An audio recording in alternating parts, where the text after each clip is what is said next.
ಮತ್ತೊಂದು ಈಗ ಸುಮಾರು ಗೈಡ್ಗಳ ವಿಷಯಗಳೆಲ್ಲ ಹೇಳ್ತಾ ಬಂದ್ವಿ. ಪ್ರತಿಯೊಬ್ಬರ ಜೀವನದಲ್ಲೂ ಬಾಲ್ಯನೇ ಆಗಿರ್ಬೋದು ಅಥವಾ ಯೌವನದನೇ ಆಗಿರ್ಬೋದು, ಯಾವ್ದೋ ಒಂದು ಮಿಡ್ಲ್ ಅಲ್ಲಿ ಆಗಿರ್ಬೋದು, ಹಲವಾರು ಘಟನೆಗಳು ವೃತ್ತಿಗೆ ಸಂಬಂಧಪಟ್ಟಿದ್ದು ಅಥವಾ ವೈಯಕ್ತಿಕ ಜೀವನದಲ್ಲ ಸಂಬಂಧಪಟ್ಟಿದ್ದು ಬಹಳಷ್ಟು ವಿಶೇಷಗಳು ನಡೆದಿರುತ್ತೆ. ಅಂತಹ ಘಟನೆಗಳು ನೀವು ನೆನಪಿಸ್ಕೊಳ್ಳೋದಾದ್ರೆ ಯಾವ್ದನ್ನ ನೆನಪಿಸ್ಕೋತೀರಾ? ನನಗೆ ನೆನಪು ಬರೋದು ಅಂದ್ರೆ ನಮ್ಮ ತಂದೆ ಹೇಳಿರೋದು, ನಾನು ಬಹಳ ಸಣ್ಣವನಿದ್ದಾಗ ಅಂದ್ರೆ ಸುಮಾರು ಒಂದು 4 ವರ್ಷ ಇರ್ಬೋದು, ಆ ಟ್ರೈನ್ ನೋಡೋ ಹುಚ್ಚಿತ್ತು ನಮ್ಗೆ.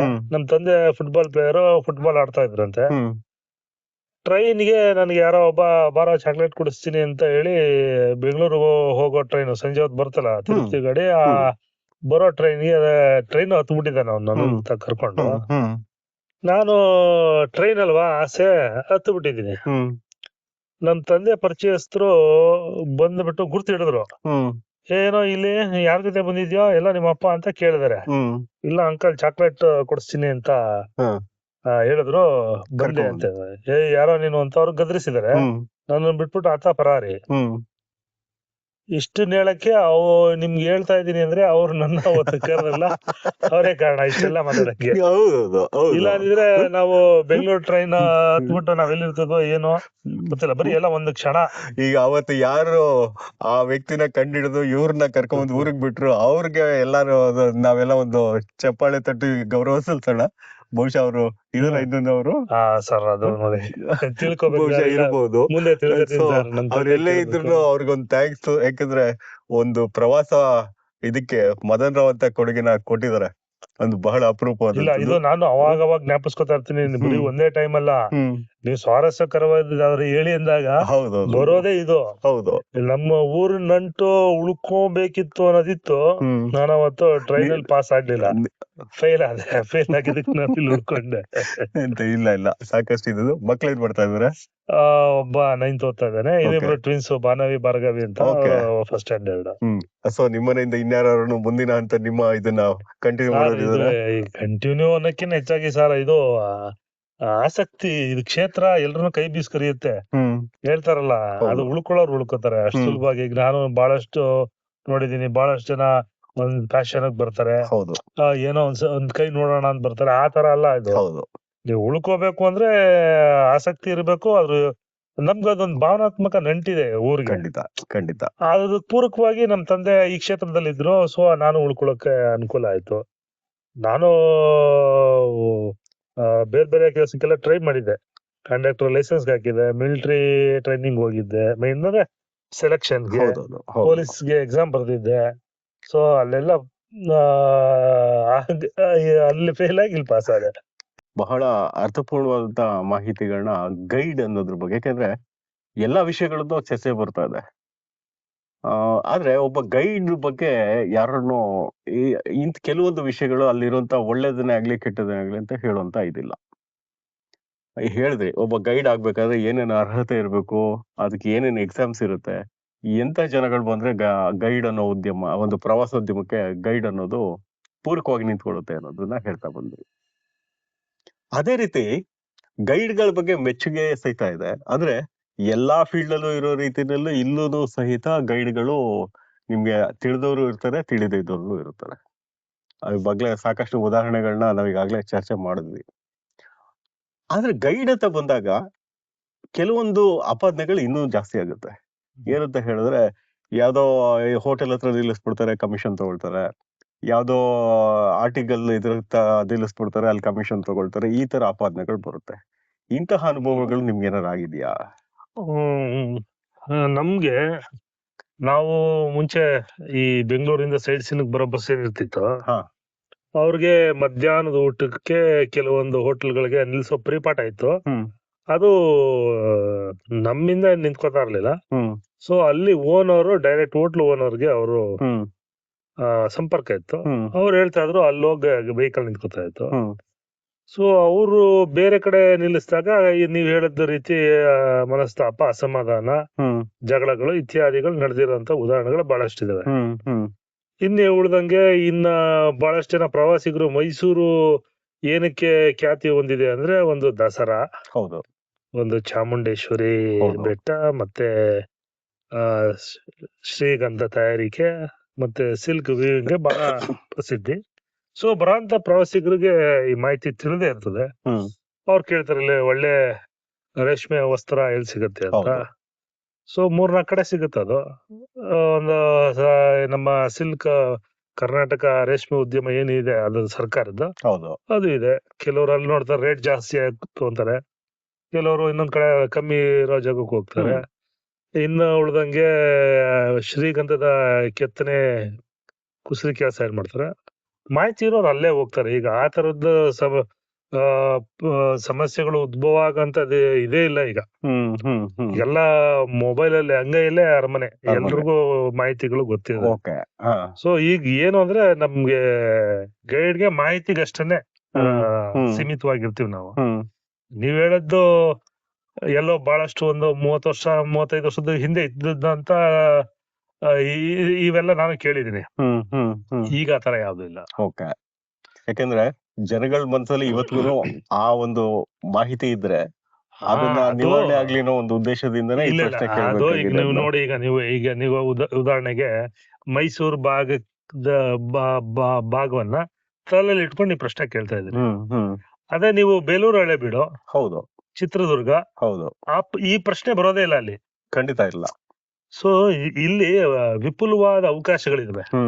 ಈಗ ಮೈಸೂರು ಬೆಂಗಳೂರು ಅಂದ್ರೆ ಮೈಸೂರು ಬೆಂಗಳೂರು ಬೇರೆ ಬೇರೆ ಅಲ್ಲ, ಡಿಸ್ಟೆನ್ಸ್ ಅದನ್ನ ಬೇರೆ ಆಗಿ ಇಟ್ಟಿದ್ದಾರೆ ಅಷ್ಟೇ ಹೊರತು. ಈಗ ನೀವು ಮೈಸೂರು ಸ್ಯಾಂಡಲ್ ಸೋಪ್ ತಯಾರಾಗದ್ ಬೆಂಗಳೂರಿನಲ್ಲಿ, ಹೌದು. ಮೈಸೂರು ಸಿಲ್ಕ್ ತಯಾರಾಗದ್ ಎಲ್ಲಾ ಕಡೆಯಿಂದನೂ ಬರುವಂತ ರೇಷ್ಮೆ ಒಂದ್ ಫ್ಯಾಕ್ಟರಿನಲ್ಲಿ ನಿರ್ಮಾಣ ಆಗ್ತದೆ. ಹೌದು. ಸೊ ಅದು ಮಾರ್ಕೆಟ್ ಏನಿದೆ ಅದು ಹೆಚ್ಚಿನ ಸಂಖ್ಯೆಯಲ್ಲಿ ಮೈಸೂರಿನಲ್ಲಿವೆ. ಸೊ ಪ್ರವಾಸಿಗರೆಲ್ಲ ತಲೆನಲ್ಲಿ ಅದಿರ್ತದೆ. ಈಗ ಮೈಸೂರು ಸಿಲ್ಕ್ ಹಾಸನದಲ್ಲಿ ಸಿಗುತ್ತೆ, ಇಲ್ಲ ಚಿತ್ರದುರ್ಗದಲ್ಲಿ ಸಿಗುತ್ತೆ, ಅಲ್ಲಿ ಬೇರೆ ಬೇರೆ ಸಿಗುತ್ತೆ. ಹೌದು. ಸೊ ಜನ ಬರೋದು ಇಲ್ಲಿಗೆ, ಸೊ ಅವ್ರ ತರಲ್ಲ ಅದಿರ್ತದೆ. ಬಟ್ ಈಗ ನೀವ್ ಹೇಳ್ತಾರೋ ಏನ್ ಪ್ರಸ್ತಾಪ ಮಾಡಿದ್ರೆ ಈಗೆಲ್ಲ ಮೊಬೈಲ್ ಅಲ್ಲೇ ಇದೆ. ನೀವ್ ಬೇಕು ಅಂದ್ರೆ ಮನೆಗೆ ತರಿಸ್ಕೋಬಹುದು, ಇಲ್ಲೂ ಅವಶ್ಯಕತೆ ಇಲ್ಲ. ಹೌದು ಹೌದು ಹೌದು. ಯಾಕೆಂದ್ರೆ ಸುಮಾರು ಕಡೆ ಒಬ್ಬ ಪ್ರವಾಸಿ ಒಂದು ಜಾಗಕ್ಕೆ ಹೋಗ್ತಾನೆ ಅಂದ್ರೆ ಇಂಥ ವಿಷಯಗಳೆಲ್ಲ ಇದ್ ಮಾಡ್ತಾರೆ. ಬಟ್ ಕೆಲವರು ಗೈಡ್ಗಳನ್ನ ಚೆನ್ನಾಗಿ ಉಪಯೋಗಿಸ್ಕೊಂಡು ಪ್ರವಾಸ ಮಾಡ್ತಾರೆ, ತುಂಬಾ ಚೆನ್ನಾಗಿ. ಯಾತಕ್ಕೆ ಹೇಳಿದ್ರೆ ಒಂದು ಆನ್ಲೈನ್ ಅಲ್ಲಿ ಒಂದು ಹೋಟೆಲ್ ಬೆಲೆ ಒಂದು 2800 ರೂಪಾಯಿ ಪರ್ ಡೇ ಅಂತ ಇದ್ರೆ, ಒಬ್ಬ ಥ್ರೂ ದಿ ಗೈಡ್ ಹೋದಾಗ ಆ ಬೆಲೆ ಅದಕ್ಕಿಂತ ಕಡಿಮೆನೇ ಇರುತ್ತೆ. ಆಮೇಲೆ ನಿಮ್ಗೆ ಬೆಲೆ ಮಾತ್ರ ನೋಡ್ಬೇಡಿ, ಕೆಲವೊಂದ್ ಕಡೆ ಗುಣಮಟ್ಟ ಮತ್ತೆ ಊಟದ ಹೋಟ್ಲುಗಳು ಇರ್ತಾನೆ. ಗೈಡು ಸಾಮಾನ್ಯವಾಗಿ ಊಟ ಎಲ್ಲಿ ಮಾಡ್ತಾನೆ ಅಂತಂದ್ರೆ ಬಹಳ ಶುಚಿ ರುಚಿ, ಬೆಲೆನು ಈ ತರ ಇರ್ತದೆ. ಅದು ಗೈಡ್ ಗೊತ್ತಿರ್ತದೆ. ಬರೋ ಪ್ರವಾಸಿಗ ಯಾವ್ದೋ ಒಂದು ಇದ್ರಲ್ಲಿ ನೋಡ್ಕೊಂಡು ಇದು ಚೆನ್ನಾಗಿದೆ, ಜನ ಜಾಸ್ತಿ ಇಲ್ಲಿಗೆ ಹೋಗ್ತಾರೆ, ಈ ಒಂದು ಆಧಾರದ ಮೇಲೆ ಹೋಗ್ತಾನೆ. ಆದ್ರೆ ಒಬ್ಬ ಗೈಡ್ಗೆ ಅವ್ರು ಬಹಳ ಹತ್ತಿರವಾಗಿ ಅವರು ಕೇಳಿದಾಗ, ಅಂದ್ರೆ ಈ ವಿಶೇಷಗಳೇನು ಅಂತ ನೀವ್ ಹೇಗ್ ಕೇಳ್ತಾ ಇದ್ರೆ ಆ ಕೇಳಿದಾಗ ವಿಶೇಷಗಳು ಹೊರಬರ್ತವೆ. ಯಾಕೆಂದ್ರೆ ನಾನು ನೋಡಿದಾಗ ನಾವೀಗ ಇತ್ತೀಚೆಗೆ ನಾರ್ತ್ ಈಸ್ಟ್ ಆ ಕಡೆ ಹೋದಾಗ ನಾವು ಜಾಸ್ತಿ ಡಿಪೆಂಡ್ ಆಗಿದ್ದು ಲೋಕಲ್ ಗೈಡ್ಸ್ ಮೇಲೆ. ಲೋಕಲ್ ಗೈಡ್ಗೆ ಏನಾಗುತ್ತೆ, ನಾವು ಆನ್ಲೈನ್ ಅಲ್ಲಿ ಯಾವ್ದೋ ಒಂದು ಪರ್ಟಿಕ್ಯುಲರ್ ಪ್ಲೇಸ್ಗೆ ಅಂತ ಹೋಗಿ ಇದ್ ಮಾಡೋದಕ್ಕಿಂತ ನಮ್ಗೆ ಎಷ್ಟೋ ಸ್ಟೇಟ್ಗಳಿಗೆ ಪರ್ಮಿಟ್ ತಗೊಂಡು ಹೋಗ್ಬೇಕು ಅನ್ನೋದು ಸಹಿತ ಗೊತ್ತಿರ್ಲಿಲ್ಲ.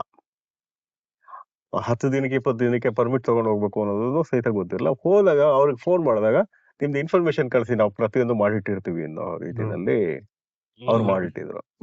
ನಂತರ ಹೋಟೆಲ್ಗಳ ವಿಷಯ ಬಂದಾಗ ನಮ್ಗೆ ಚಾಯ್ಸ್ ಕೊಟ್ರು ಅವರು, ಇಷ್ಟು ಚಾಯ್ಸ್ ಇದೆ, ನಿಮ್ಮ ಸೌತ್ ಇಂಡಿಯನ್ ಫುಡ್ ಇಂಥ ಕಡೆ ಸಿಗುತ್ತೆ, ಸೊ ಅದು ಬಿಟ್ರೆ ಇದಕ್ಕೆ ಕಾಂಪ್ರಮೈಸ್ ಆಗೋದು ಇದು ಸಿಗುತ್ತೆ, ಪರ್ ಡೇ ಇಷ್ಟು ಸಿಗುತ್ತೆ. ಯಾಕಂದ್ರೆ ಯಾತಕ್ಕೆ ಒಬ್ಬ ಗೈಡ್ ಒಬ್ಬ ಪ್ರವಾಸಿ ಇದಕ್ಕೆ ಬೇಕು ಅನ್ನೋ ಅಗತ್ಯಕ್ಕೆ ಇಂಥದ್ದೆಲ್ಲ ಉದಾಹರಣೆಗೆ ನಿಂತ್ಕೊಳ್ಳುತ್ತೆ. ಮಾಹಿತಿಗಳನ್ನ ಹೇಳ್ತಾ ಇದ್ವಿ ನಿಮ್ಗೆ. ಪ್ರವಾಸಿಗಳು ಬೇರೆ ಬೇರೆ ದೇಶದ ಪ್ರವಾಸಿಗಳು ಬರ್ತಾರೆ, ಮತ್ತೆ ಸ್ವದೇಶಿ ಪ್ರವಾಸಿಗಳು ಬೈತಾರೆ. ಎರಡೂ ಪ್ರವಾಸಿಗಳ ನಡುವೆ ನೀವು ಕಾಣುವಂತ ವ್ಯತ್ಯಾಸಗಳೇನೇನು? ವ್ಯತ್ಯಾಸ ಅಷ್ಟೇನು ಇರೋದಿಲ್ಲ. ಕೆಲವೊಂದು ಅವರು ಕೇಳೋ ಮಾಹಿತಿಗಳಲ್ಲಿ ಏನು ಇಲ್ಲ, ನನ್ನ ಪ್ರಕಾರ ಹೆಚ್ಚಿನ ಮಾಹಿತಿಗಳು ಕೇಳ್ತಾರೆ, ಅಥವಾ ತಿಳಿದಿರೋರು ಕಮ್ಮಿ ಮಾಹಿತಿ ಕೇಳ್ತಾರೆ ಅಷ್ಟೇ. ಅಂತ ವಿಶೇಷ ಏನಿಲ್ಲ. ನಾನ್ ತಿಳಿದ ಹಾಗೆ ಈಗ ನೀವು ತಮಿಳ್ನಾಡವ್ರು ಪ್ರವಾಸಿಗರು ಬರ್ತಾರೆ. ಹೌದು. ಅವ್ರಿಗೆ ಹತ್ರ ಆಗುವಂತ ತಗೋತೀವಿ. ಹ್ಮ್ ಉದಾಹರಣೆಗೆ ಹಾ, ಹ್ಮ್ ಈ ವಿಷಯನ ಪಾಯಿಂಟ್ ಇದ್ ಮಾಡ್ಕೊಳ್ಬೇಕು. ಅವರು ಚೆನ್ನೈಯಿಂದ ಬಂದಿರ್ತಾರೆ ಹೌದು ಮೈಸೂರಿಗೆ. ಹೌದೌದು.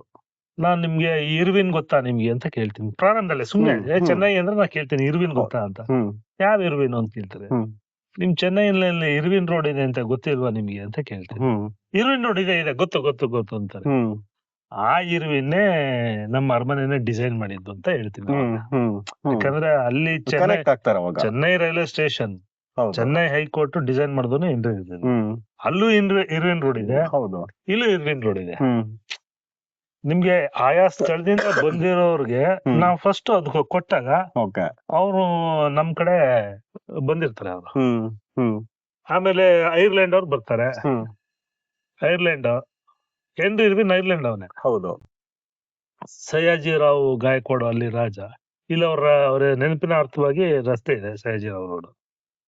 ಅಲ್ಲಿ ಕೃಷ್ಣರಾಜ ರೋಡ್ ಇದೆಯಂತೆ ಅಲ್ಲಿ. ಹೌದು ಇದೆ ಇದೆ, ನಾನು ನೋಡಿದ್ದೀನಿ. ಅಂದ್ರೆ ಈ ರೀತಿಯಾದಂತ ಮಾಹಿತಿಗಳ ಮೂಲಕ ಅವ್ರಿಗೆ ಅನ್ನಿಸ್ಬೇಕು, ಓ ನಮ್ಗೂ ಇದಕ್ಕೂ ಏನೋ ಒಂದು ಸಂಬಂಧ ಇದೆಯಪ್ಪ. ಈಗ ಜಯಲಲಿತಾ ತಮಿಳ್ನಾಡಿನ ಮುಖ್ಯಮಂತ್ರಿಗಳು, ಮಾಜಿ ಹೌದು ಮುಖ್ಯಮಂತ್ರಿಗಳು, ಹೌದೌದು. ಅವ್ರಿಲ್ಲೇ ಮೈಸೂರಿನಲ್ಲೇ ಹುಟ್ಟಿದ್ದು. ಅವ್ರ ಮೂಲ ಹೆಸರು ನಿಮ್ಗೆ ಗೊತ್ತೇ ಅಂತ ಕೇಳ್ತೀವಿ. ಹ್ಮ್ ಜಯಲಲಿತಾ ಹೆಸರು ಅಮ್ಮು ಅಲ್ವೇ ಅಂತ ಕೇಳ್ತಾರೆ. ಹ್ಮ್ ಅವ್ರು ಪ್ರೀತಿಯಿಂದ ಕರಿತಾ ಇದ್ದ ಹೆಸರು ಅಮ್ಮು ಅಂತ ಹೇಳಿ. ಒರಿಜಿನಲ್ ಹೆಸರು ಹೇಳಿ ಅಂತ ಹೇಳ್ತೀವಿ. ಹೌದು ಗೊತ್ತಿರೋದಿಲ್ಲ. ಹೌದು. ಕೋಮಲವಲ್ಲಿ ಅಂತ ಅವ್ರ ಹೆಸರು. ಹ್ಮ್ ಅವರು ಇಲ್ಲಿ ನಗುನಳ್ಳಿ ಅಂತ ಒಂದಿದೆ. ಹೌದು, ಅಲ್ಲೊಂದು ಸರ್ಕಾರಿ ಪ್ರಾಥಮಿಕ ಶಾಲೆ ಪ್ರಾಥಮಿಕ ಇದೆ. ಶಾಲೆ ಇದೆ. ಹೌದು. ಅಲ್ಲಿಗೆ ಅವರು ಭರತನಾಟ್ಯದಿಂದ ಬಂದಂತ ಹಣದಿಂದ ಆ ಸ್ಕೂಲ್ ನ ನಿರ್ಮಾಣ ಮಾಡಿದ್ರು. ಹೌದು ಅದು ಎಂತ ಮಾಹಿತಿ ನೋಡಿ. ಹೌದೌದು, ನಿಜ. ಅವ್ರು ತಮಿಳ್ನಾಡಲ್ಲಿ ಮುಖ್ಯಮಂತ್ರಿ ಆಗಿದ್ದವರು. ಹೌದು. ಆಗಕ್ ಮುಂಚೆ ಅವ್ರು ಇಲ್ಲೊಂದು ಸರ್ಕಾರಿ ಶಾಲೆಗೆ ಕಟ್ಟಡ ನಿರ್ಮಾಣಕ್ಕೆ ಅವ್ರು ಹಣ ಸಹಾಯ ಮಾಡಿದ್ದಾರೆ. ನಿಜ. ಎಲ್ಲಿದ್ರು ಅವ್ರು ನಮ್ಮವ್ರು ಎಲ್ಲಿದ್ರು ನಮ್ಮವ್ರು. ಖಂಡಿತವಾಗ್ಲು. ನೋಡಿ, ಕೆಲವೊಂದು ಮಾಹಿತಿಗಳು ಎಲ್ಲಿಂದನೋ ಕರ್ಕೊಂಡೋಗಿ ಎಲ್ಲೋ ಒಂದ್ ಕಡೆ ಕರ್ಕೊಂಡೋಗ್ಬಿಡುತ್ತೆ. ಇತಿಹಾಸವೇ ಹಾಗೆ ಸರ್, ಗೊತ್ತಿರೋದಿಲ್ಲ. ಈಗ ಈ ಮರ ಇಲ್ಲಿರುತ್ತೆ ಅಂದ್ರೆ ಬೇರು ಇನ್ನೆಲ್ಲ ಹೋಗಿರ್ತದ. ನಿಜ. ಇನ್ನೆಲ್ಲ ಒಂದಷ್ಟು ದೂರಕ್ಕೆ ಹೋಗಿರುತ್ತೆ. ನೀರ್ ಸೆಳೆಯೋದಕ್ಕೂ ಬೇರು ಇನ್ನೊಂದು ಮರದ ಬೇರಿಗೆ ಕನೆಕ್ಟ್ ಇರ್ತದೆ. ಸೊ ಇತಿಹಾಸವೂ ಹಾಗೇನೆ. ಈಗ ಇತಿಹಾಸ ಮೊನ್ನೆ ನೀವೇ ಹೇಳಿದ್ರಿ, ಪ್ರಪಂಚದ ಇತಿಹಾಸ ಶ್ರೀರಂಗಪಟ್ಟಣ ಬಿಟ್ಟು ಇಲ್ಲ ಅಂತೇಳಿ. ಖಂಡಿತವಾಗ್ಲು. ಶ್ರೀರಂಗಪಟ್ಟಣದ ಇತಿಹಾಸ ನೀವ್ ಯಾವುದೇ ದೇಶ ಕನೆಕ್ಟ್ ಮಾಡಿದ್ರು ಶ್ರೀರಂಗಪಟ್ಟಣ ಬಂದು ಹೋಗುತ್ತೆ. ಅಲ್ಲಿ ನಿಮ್ಗೆ ಒಂದು ಸಣ್ಣ ಉದಾಹರಣೆ ಹೇಳ್ತೀನಿ. ಈ ಹೈಫಾ ವಾರ್ ನಡೆಯುತ್ತೆ. ಹೈಫಾ ವಾರ್ಗೆ ಮೈಸೂರಿನ ಸೈನಿಕರು ಅಲ್ಲೋಗಿ ಯುದ್ಧ ಗೆದ್ಕೊಡ್ತಾರೆ. ಹೌದು, ನಿಜ. ಮೈಸೂರಿನ ಸೈನಿಕರು ಅಂದ್ರೆ ಈಗ ಶ್ರೀರಂಗಪಟ್ಟಣದಲ್ಲಿ ಚಿಕ್ಕದೇವರಾಜ ಒಡೆಯರ್ ಸೈನಿಕರು ಔರಂಗಜೇಬನ ಸೋಲಿಸ್ತಾರೆ ಇಲ್ಲಿ. ಹೌದು. ಕೆಳದಿ ಶಿವಪ್ಪ ನಾಯಕ ಸೋಲ್ತಾನೆ ಇಲ್ಲಿ. ಬ್ರಿಟಿಷರು ಸೋಲ್ತಾರೆ. ಇಡೀ 4 ಯುದ್ಧ ಇನ್ನೆಲ್ಲೂ ನಡೆದಿಲ್ಲ ಪ್ರಪಂಚದಲ್ಲಿ. ನಡೆದಿರೋದು ಆಂಗ್ಲೋ ಮೈಸೂರು ವಾರ್. ಅಂದ್ರೆ ಜನಗಳಿಗೆ ಇದರದು ಇತಿಹಾಸ ಪ್ರಜ್ಞೆ ಹೊರಡಿಸ್ಬೇಕು. ಈಗ ನಾವು ಏನಿದೆ ಕರ್ನಾಟಕದಲ್ಲಿ ಆಂಗ್ಲೋ ಮೈಸೂರು ವಾರದೇ ಒಂದು ಸಬ್ಜೆಕ್ಟ್ ಇಡಬೇಕು. ಹೌದು. ಯಾಕೆ ಅಂತ ಹೇಳ್ತೀನಿ ಅಂದ್ರೆ, ಕರ್ನಾಟಕದಲ್ಲಿ ಶ್ರೀರಂಗಪಟ್ಟಣ ಅನ್ನೋದು ಆಗಿನ ಕಾಲಕ್ಕೆ ಇದೊಂದು ಸೆಂಟ್ರ್. ಹೌದು. ಶ್ರೀರಂಗಪಟ್ಟಣ ಗಂಜಾಮ ಅನ್ನೋ ಒಂದು ಸಮಯ ಇತ್ತು ಆಗ. ಈಗ ಏನು ಕುಶಲಕರ್ಮಿಗಳು, ಗಾಡಿ ತಯಾರಕರು ಈಗಲೂ ಕೆಲವರೆಲ್ಲ ಗಂಜಾಂನಲ್ಲಿ ವಾಸ ಇದ್ದಾರೆ. ಅವ್ರ ತಲೆಮಾರುಗಳಿದಾವೆ. ಶ್ರೀರಂಗಪಟ್ಟಣದಲ್ಲಿ ನಡೆದಿರೋ ಯುದ್ಧಗಳು ಸಾಧಾರಣ ಯುದ್ಧಗಳಲ್ಲ. ಎಲ್ಲ ಬ್ರಿಟಿಷರ ವಿರುದ್ಧ. ಅವರು ಒಡೆದು ಆಳುವ ನೀತಿ ಇಟ್ಕೊಂಡು ಸೋತ್ರು. ಆದ್ರೆ ಇಲ್ಲಿ ಒಳ ಜಗಳಗಳಿಂದಾಗಿ ಹೈದರ್ ಮತ್ತೆ ಟಿಪ್ಪು ಸೋಲಾಗ್ತದೆ ಅಷ್ಟೇ ಹೊರತು ಅದು ಇತಿಹಾಸ. ಈಗ ನಾವು ಈಗ ಹೇಳ್ತಾ ಇಲ್ವೇ 4 ಯುದ್ಧ. ಈಗ ನೀವು ರಾಜ ಆಗ್ಬೇಕು ಅಂದ್ರೆ ರಕ್ತಪಾತ ಇಲ್ದೆ, ಸಾವು ನೋವು ಇಲ್ದೆ ರಾಜ ಆಗ್ಲಿಕ್ಕೆ ಆಗದೇ ಇಲ್ಲ. ಅಂದ್ರೆ ಇತಿಹಾಸದಲ್ಲಿ ಕೆಲವೊಂದಕ್ಕೆ ಪ್ರಾಮುಖ್ಯತೆ. ಈಗ ನಡೆದೋಗಿರೋದು ಇದೆಲ್ಲೂ ನಡೆದಿರೋದು ಇಲ್ಲಿ ನಡೆದಿದೆ. ಅದನ್ನು ಉಳಿಸ್ಕೊಂಡು ಮುಂದಿನ ತಲೆಮಾರುಗಳಿಗೆ ಮಹತ್ವನ ತಿಳಿಸ್ಕೊಡ್ಬೇಕು. ಹೌದು. ಇತಿಹಾಸದ ಮೂಲ ಉದ್ದೇಶನೇ ಮಹತ್ವವನ್ನ ತಿಳಿಸ್ಕೊಡೋದು. ಸೊ ಈಗ ನಿಮ್ಮ ಪ್ರೊಫೆಷನಲ್ ಅಲ್ಲಿ ಕೆಲವೊಂದು ಸರ್ಕಾರಕ್ಕೆ ಆದಂತ ಅಧಿಕೃತವಾದಂತ ಅತಿಥಿಗಳು ಬರ್ತಾರೆ, ದೇಶ ವಿದೇಶದಿಂದ ಬರ್ತಾರೆ. ಈಗ ಉದಾಹರಣೆಗೆ ಶ್ರೀರಂಗಪಟ್ಟಣಗೆ ಪ್ರಧಾನ ಮಂತ್ರಿನೋ ಅಥವಾ ಯಾವ್ದೋ ಒಂದು ವಿದೇಶಾಂಗ ಸಚಿವರೋ ಅಥವಾ ಬೇರೆ ದೇಶದ ಯಾವ್ದೋ ಒಂದು ಡೆಲಿಗೇಟ್ಸ್ ಬರ್ತಾರೆ. ಅಂತ ಸಮಯದಲ್ಲಿ ಗೈಡ್ ಅವಶ್ಯಕತೆ ಇದೆ ಅಂದಾಗ ಬಹುಶಃ ನಿಮ್ ತಂದೆಯವರು ಆ ಕೆಲಸ ಮಾಡಿದರೆ ನೀವು ಮಾಡಿರಬಹುದು ಸಾಧ್ಯತೆ ಇದೆ ಅನ್ಕೊಳ್ತೀನಿ. ಒಂದು ಪ್ರೋಟೋಕಾಲ್ ಅಂತ ಇರುತ್ತೆ, ಗೈಡ್ಗೆ ಕೆಲವೊಂದು ಪರ್ಟಿಕ್ಯುಲರ್ ಡ್ರೆಸ್ಸಸ್ ಇರುತ್ತೆ, ಅದೇ ಡ್ರೆಸ್ ಹಾಕೊಂಡು ಹೋಗ್ಬೇಕು ಅವರು. ಆ ರೀತಿ ಒಂದು ID ಕಾರ್ಡ್ಸ್ ಎಲ್ಲ ಹಾಕೊಂಡು ಹೋಗ್ಬೇಕು. ಆ ಬಗ್ಗೆ ನಿಮ್ಮ ಮಾಹಿತಿ ಏನಾದ್ರು ಕೊಡೋದಾದ್ರೆ. ಅಬ್ದುಲ್ ಕಲಾಮೇ ಬಂದಿದ್ರು ಶ್ರೀರಂಗಪಟ್ಟಣಕ್ಕೆ 2009 10 ಅನ್ಕೋತೀನಿ ಬಂದಿದ್ರು. ಆಮೇಲೆ ಎಲ್ಲಾ ಪ್ಲೇಸ್ ಗಳು ನೋಡಿದ್ರು. ಟಿಪ್ಪು ಡೆತ್ ಪ್ಲೇಸ್ ಬಂದಿದ್ರು. ನೀವು ಗೈಡ್ ಮಾಡಿದ್ರೆ? ಇಲ್ಲ ಮಾಡಿರ್ಲಿಲ್ಲ. ನಮ್ಮ ಮೈಸೂರಿನವರು ಮಾಡಿದ್ರು ಗೈಡ್ಸ್ ಒಂದಷ್ಟು ಜನ. ಒಂದೊಂದ್ ಪಾಯಿಂಟಿಗೆ ಒಬ್ಬೊಬ್ಬ ಗೈಡ್ ಅಂತಿದ್ರು. ಅದ್ ಬಿಟ್ರೆ ನರೇಂದ್ರ ಮೋದಿ ಅವರ ತಮ್ಮನವರು ಅರಮನೆಗೆ ಬಂದಿದ್ರು. ಆಮೇಲೆ ಬಿಪಿನ್ ಅವರು ನಮ್ಮ ಹೆಲಿಕಾಪ್ಟರ್ ದುರಂತದಲ್ಲಿ ತೀರೋದಲ್ಲ, ಅವರು ಬಂದಿದ್ರು. ಇಲ್ಲಿಗ್ ಬಂದು ಬಹಳ ಕೆಲವೇ ತಿಂಗಳುಗಳೆಲ್ಲ ಅಪಘಾತ ಆಯ್ತು. ಬಹಳಷ್ಟು ಜನ ಬಂದಿದ್ದಾರೆ. ಬಟ್ ನಾನು ವಿಶೇಷವಾಗಿ ಅಂತದೇನು ಯಾರಿಗೂ ಆತರ ಸೇವೆ ಸಲ್ಸಕ್ ಅವಕಾಶ ಸಿಕ್ಕಿಲ್ಲ ನನಗೆ. ಬಟ್ ನಿಮ್ ತಂದೆಯವರು ಸಲ್ಲಿಸಿದಾರೆ? ಅವ್ರು ಮಾಡಿದ್ದಾರೆ. ಬಟ್ ಅದ್ರ ಕಳ್ಳಜಿರೋರು ಮಾಡಿದ್ದಾರೆ. ಬಹಳಷ್ಟು ಹಳೆಯ ಗೈಡ್ಸ್ ಗಳೆಲ್ಲ ಮಾಡಿದ್ದಾರೆ. ನಿಮ್ಗೆ ಮೊದ್ಲೇ ಹೇಳಿದಾಗೆ ಇಲ್ಲಿ ಅಧಿಕೃತವಾಗಿ ಸರ್ಕಾರಿ ಲೈಸೆನ್ಸ್ ತಗೊಂಡಿರೋ ಗೈಡ್ಗಳು ಬಹಳ ಕಮ್ಮಿ ಇತ್ತು. ಈಗ ಸ್ವಲ್ಪ ಪರವಾಗಿಲ್ಲ.